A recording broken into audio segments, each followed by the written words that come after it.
He's a go, he's a go. He's a go, he's a go. He's a go. Good morning, Nigeria. Welcome to the sports segment of the weekend show. My name is Odiri Akpan.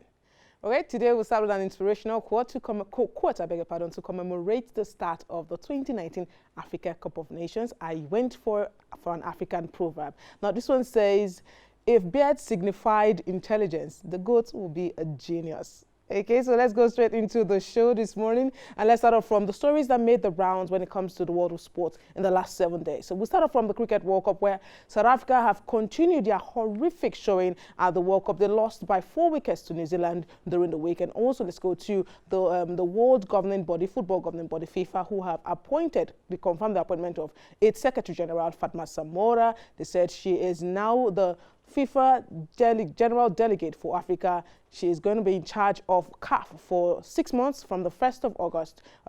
And that's when her appointment will start, because they need to look into a lot of things, looking at governance and administration in African football. So, also, the biggest transfer news this week was that of Mauricio Sarri leaving Chelsea to join Juventus for 3 years. And yes, he's done. That deal is done and dusted. But his first press conference as a Juventus manager, he came out to say that managing Juventus is a big step up from Stamford Bridge. We have a little video of that. Let's take a look. Anche sotto questo punto di vista è chiaro, perché poi nel corso degli ultimi anni mi sono trovato a allenare giocatori forti, giocatori molto forti nel Chelsea, e qui si va a livello superiore, non è un giocatore sopra quello molto forte, ma si va al top del mondiale. Quindi è un'emozione, un ragazzo che ha quasi tutti i record che si possono avere nel calcio mondiale. Mi piacerebbe fargliene battere qualcun altro, che perlomeno per uno dei suoi tanti record io ho inciso qualcosa, quello mi piacerebbe. Let's go straight away to the Copa America 2019 is currently on. I remember talking about Argentina's prospects in this particular competition.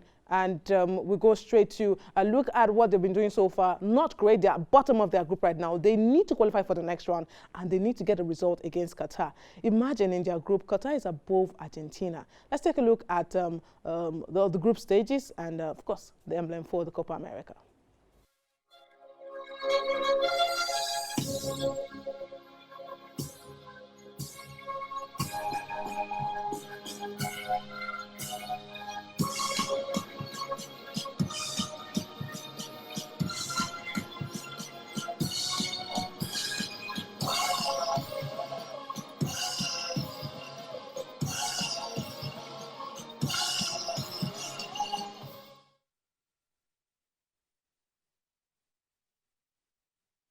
8 p.m. and Peru up against Brazil at 8 p.m. Argentina will have a date with destiny tomorrow night, and they see if they can get a result against Qatar. Funny enough, that is a result they should get. That's what we talked about in the last game against Paraguay, where they drew 1-1. So it's not something that we should take for granted when it comes to Argentina. They're struggling, and it's a last hurrah for this Lionel Messi-led team. And all those who like to compare Messi with Ronaldo, well, it's not looking great for the Messi-led Argentine team right now. So we're hoping that something clicks for them in this particular competition. But let's go straight and welcome our guest on the show. Today is Pius Idoko. Pius, welcome to the show. Yeah, thank you very much, Odiri. Thanks for having me. Okay, we'd like to have you on the show, but we're going to go straight to something that really tickled our fancy today, this week. Yeah, that's the FIFA Women's World Cup. Great news coming up for us. We even saw in social media trends in our taking that. We had to, because see, when you go to the mountain to pray, when you pray on the mountain, even in your sleep, and God answers your prayer, it's good to have a testimony. So finally, we scaled through to the round of 16 of the FIFA Women's World Cup. We're happy, we're celebrating, but then when you hear we are playing Germany, yeah, you take a breather. Well, it's actually a crappy one for the Super Falcons. Yeah, they won the game against the Korea Republic, losing to Norway and then also losing to France. I think the game they played against France was an improved performance from what we saw them play against Korea Republic and, of course, Norway. And again, what comes to my mind is the fact that are we always going to continue banking on prayers? You know, in most cases, when we are boxed up, we tend to rely more when we should be doing the needful on the pitch of play. Like some people will say, if you fail to prepare, you prepare to pray. Well, let's see how, if prayer is going to work for us today, well, we'll definitely give thanks to God. But the Germans are ranked number 2 in the world. They are ranked number 2 in the world. That's what we're talking about. But they've not had a great World Cup so truth be far. told, they've not had an impressive performance at the World Cup. But then, if the Super Falcons can consolidate on the performance they put up in the game against France, take it, to the game against Germany, I think they should be able to come up with something good against the Germans. But then, experience is still going to count. And then coupled with the fact that our players, especially our strikers, I don't think they've been having that cutting edge in our final third thus far.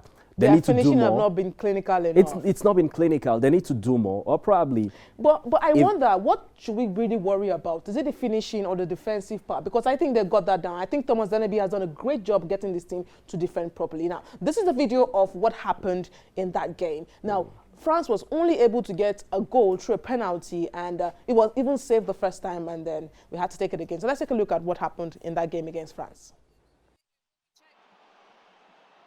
And having reviewed the VAR decision, it is a penalty. It is her second yellow, and she will have to leave the field.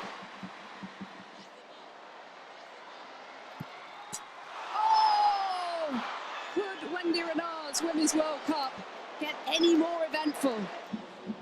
VAR are checking. There's a yellow card for the goalkeeper. Was she off her line?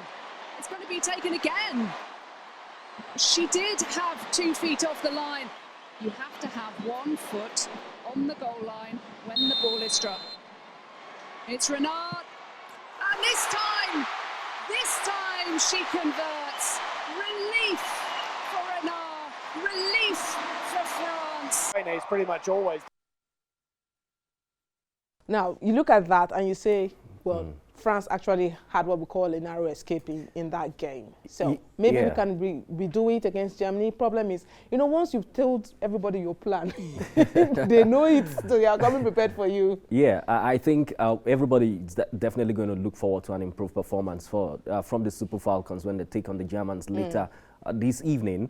And then, of course, I want to believe that if Coach Thomas Deneby I think he should be able to introduce 1 or 2 players up front that will give us good results. We know the players up front. Yeah. Pius, it's not more than Desire and Aziza. No, we have other players. We have other credible players. Thank God you just mentioned Uche Nakalu. Uche Nakalu is very mobile. We saw the last 2 matches she played. When she was introduced, we saw how she exerted energy, and we saw the changes that was made in the game against France. Evelyn Nwaboku and what's her name, Uche Nakano, and then Anam Imo. We saw how they tried to change the complexion of the game. So I want to believe that if Coach Deneby will saddle Uche Nakano the responsibility of starting ahead of Desire Oparanozie, we should be able to nick this one against Germany. Okay, because Cameroon reached the last 16, it became a record. It's the first time that 2 African countries have made it to the knockout stage of the World Cup. Let's take a look at just how Cameroon did it against New Zealand, winning 2-1. Great turn away from Urseg, lovely goal. Lovely, lovely goal. From the best player on the pitch, Ajala and Shoot. Bowen, curling ball, awkward one, home goal! Home goal! Aurel Awoma has volleyed into her own net. Headed on by Nguene, and Shoot here.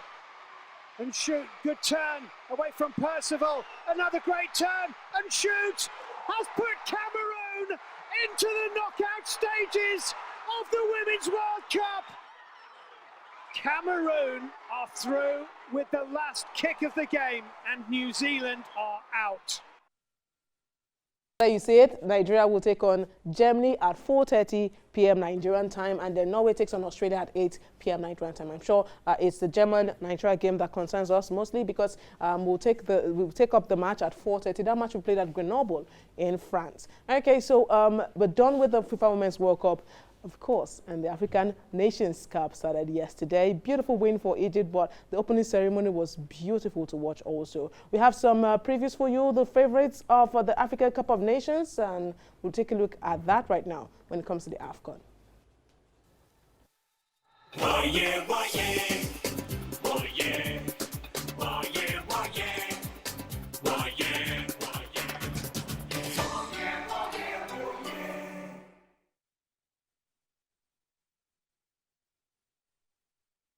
On Burundi today by 6 p.m. Most definitely. Okay, Yeah. so we have it easy in the group stage. That's what they said. But I felt that Egypt was going to get good results against Zimbabwe yesterday, but it proved difficult. Now, I watched the game for Egypt yesterday. I think their problem was probably the clinical finishing on the final third.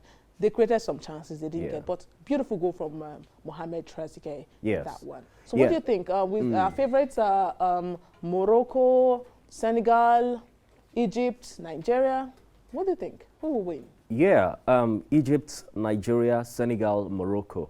Yeah, I'm a patriotic Nigerian, so I will start by saying the Super Eagles of Nigeria are favorites to win the 32nd edition of the Africa Cup of Nations. And then again, I also want to believe that the Senegal, they have a formidable team to give any team a good run for their Senegal, money. yeah. Yes. They have never won the tournament. They've never. They were losing finalists in 2002. Yes, they've never won the tournament, and I think they have a chance in this year's edition of the Africa Cup of Nations. I said that based on the fact that they have arrays of stars who ply their trades in Europe and all of that. Sadio Mane will be steering this team, and we know how far Sadio Mane has been doing with his English club Liverpool. So I think Senegal have a great chance. While I will also include Egypt is because of the massive support they've enjoyed from their home fans. But they're not a bad side too. We saw them absolutely. yesterday. Their performances, they might have poured water on their title ambitions, but they're not a bad side. But if you look at the Egyptian team right now, I think the key figure for the Egyptian national team is Mohamed Salah. And at some point in the game they played against Zimbabwe yesterday, at some point on several occasions, I saw how they tried to cut him off from making some of those runs. Yeah, great work from the Zimbabweans. Yes, we saw Knowledge Musunda and of course the man they called Billiards. They gave them a good run for their money, and it was expected. Also, we have Morocco. I think their star man has to be Hakim Ziyech, the 26-year-old Ajax midfielder. Yeah, I saw Morocco. Hervé Renard has to be their biggest motivator, and the biggest star, because he has won it twice with Zambia and Ivory Coast, and he's bringing in Morocco. Great record for Hervé Renard. Of course, he will be starring Morocco, and ever since he took over the affairs of the Moroccan national team, we saw them from the CHAN tournament, how they were able to dispatch Nigeria in the finals, and of course, subsequently, I've followed them in some of their build-up, their qualifiers. I think they are a good side, and they should, of course, be a team that will give any team its care when, of course, they begin their matches. Home is home. Nigeria, of course, favorites to win the Africa Cup of Nations a fourth time. We won it in 1980, 1994, and 2013. We're currently ranked 45th in the world. Our head coach is Gareth Raw. Star player for us is Odiri. I say that because we need goals, okay? And the man I know that has gotten us goals before is Odiri. So we're going with tried, trusted, and experienced, right? Yes. So we're hoping we can get that. Now, I'll leave you guys with a little clip of the Africa Cup of Nations opening ceremony and the game between Egypt. The goal was scored by Trezeguet. Yeah, you see the fixtures there, but time is not my friend right now. We have to go. But when we come back next week, I hope that we have great news to talk about when it comes to the African Cup of Nations. Have we won? Have we not? Right now, I leave you with the opening ceremony video, and then it's back to Osasu to close out the show. Thank you for staying tuned.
Thank you so much for investing your time with us today on The Weekend Show. You can catch this program every Saturday at 8 a.m. right here on Africa Independent Television. Don't forget to follow us on social media at Weekend Show NG on Twitter, Facebook, Instagram. You can also check our website, which is www.weekendshow.ng.com. Assisting us to sign out today, we have Dr. Strings. Take it away. Thank you.